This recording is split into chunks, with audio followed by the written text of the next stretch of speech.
What looks like disobedience is often the brain struggling with executive function. So, ADHD is not simply about distractions, is really deeply tied to the brain's executive functioning system, the set of cognitive processes that is responsible for the planning, organizing, emotional regulation, impulse control, and those task initiation. So there's been research that shows clinical psychology and neurosciences have consistently shown that ADHD involves differences in the brain's network that regulates these functions. So there was a doctor who basically, like, one of the leading researchers in ADHD, I think it's Barkley or Russell Barkley, describes it in this way. ADHD is not a disorder of knowing what to do, it's a disorder of doing what you know. So to distinguish those two matters hugely, especially when people reach for discipline as the primary response for kids, right? Even for adults, people try to discipline adults. So, like, there's a traditional discipline that, when it comes to traditionally disciplining kids, we assume a child understood the assignment, remembered the task, and could organize the steps and had that mental energy to start, could regulate the focus long enough to complete it. So, for someone like me or my son who has ADHD and many others, those steps can collapse before the task even begins. So, someone might say to us, like, hey, you're just being lazy. They need more discipline, or you need more structure, you need more toolkit, you need more of this.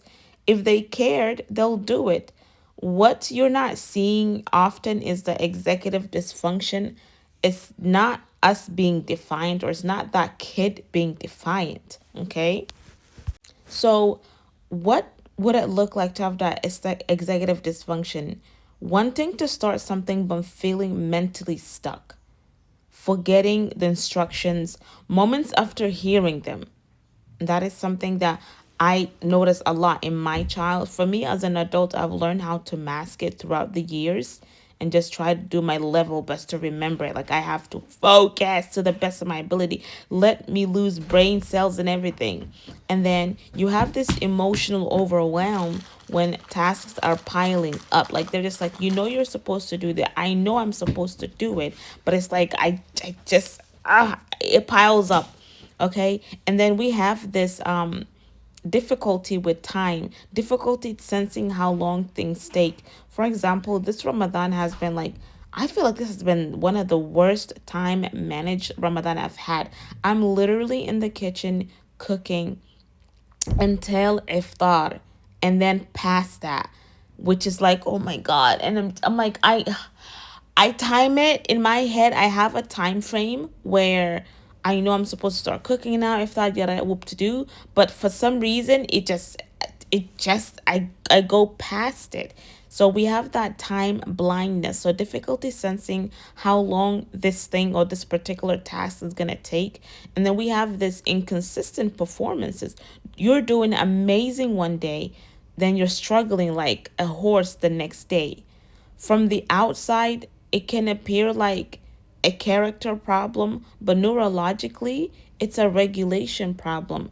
Now, why do punishment, especially with kids, why does it often backfire? When discipline is based on shame, harsh consequences, or repeated criticism, several things tend to happen. The stress level is going to increase, which is going to worsen the executive functioning. Okay. Our brain, when there's so much stress going on, you're overwhelmed. You're just like, you know what? I give up. The brain is going to start shifting into survival mode rather than problem solving. The person is going to internalize failure as their identity. There are several times, me as an adult, where I look at my job resumes and I'm just like, I'm such a bug.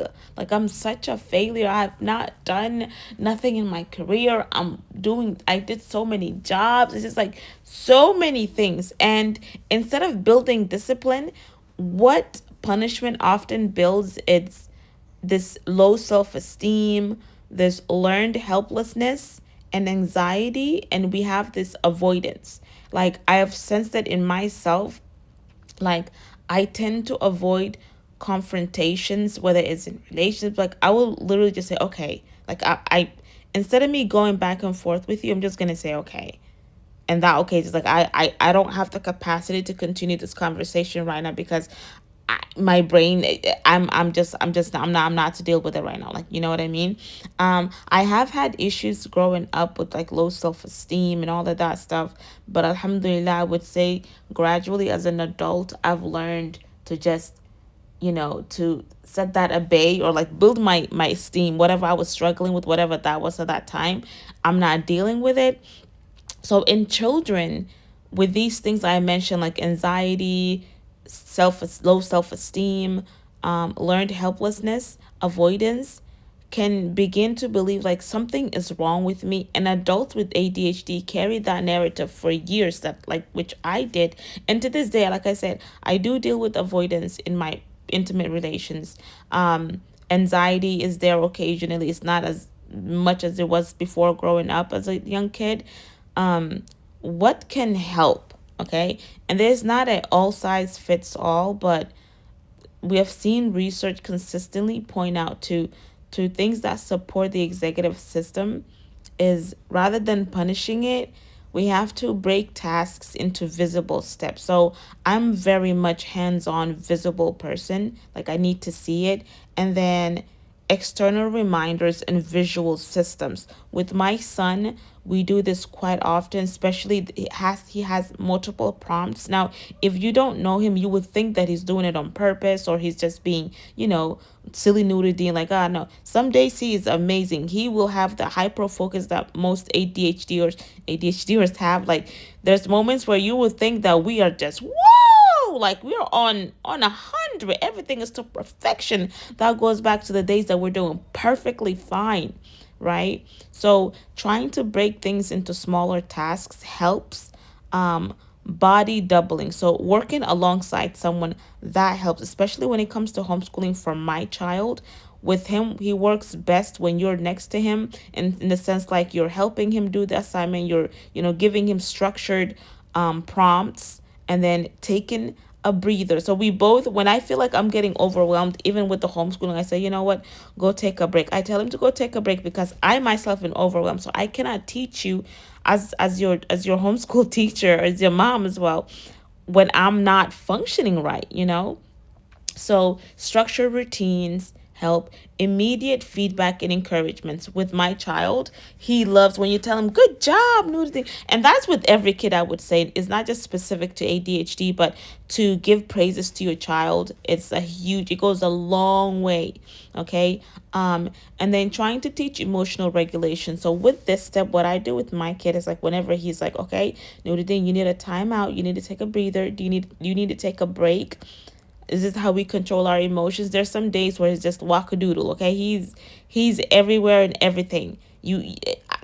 I can't even keep sometimes. Okay, so, and honestly, there's some days where both of us are just all like on high alert, where to the point that our energies are synchronized so much, the other kids don't like necessarily get it. Maybe my toddler, my 3-year old gets it, but the rest of the other ones who are, I guess, not neurodivergent or something, they're like, oh, okay, cool, they're just having their moment, or you know what I mean. Like we will do a lot of things, they'll be exhausted, but him and I were like, all right, cool, what are we gonna do next? What's next? Like, so now this is not to say discipline should not be enforced. Discipline has a place, but it must be informed discipline, not punishment for neurological limitations. So the goal shifts um, from control to support and scaffolding. So for parents, mentors, and leaders, the real question has to become, are we trying to force compliance or build compatibility or capability? Not compatibility, what is the other word? Capability, right? You have to ask yourself, am I trying to force this compliance, or am I building compatibility? Someone with ADHD doesn't lack potential. We're not potentialist. Potentialist. We're not, whatever. We don't lack potential, right? What we lack often is the external structure the brain needs to thrive. So, when that structure is present, many people with ADHD show like remarkable strength. We have creativity. Like for me, I have so many things that I have, especially I would say maybe 6, 7 years ago, I used to do so many crafts and I was good at it, right? We also have this great hyper focuses when we're like, yes, we got that dopamine rush. We are doing everything and everything today, right now, pronto, right? Great problem solving skills. Right now, my son, who's like, you can say ADHD plus a little bit of developmentally behind and stuff like that, he's doing such an amazing job with his math problems and actually comprehending what's being taught to him. He's not regressing so far. And then innovation. We always have something that we're able to invent. We're able to, to try and do. Hence, I have, for me, when it comes to social media, I have like different you can say I have different accounts for different reasons, and sometimes they do tend to overlap, but for me that it works for me. I have my own weird system that works, and sometimes it doesn't work, right? It's not the perfect system, but it works to an extent that I'm, capable of it. We are resilient. Those strengths are only going to emerge when the environment understands the brain that it's working with. So, again, I know this wasn't like the scientific, perfect answers or whatnot, but I just wanted to go ahead and make this post. I wanted to start going live so we can have these type of mental health, neurodivergency discussions and just talk and yap it up.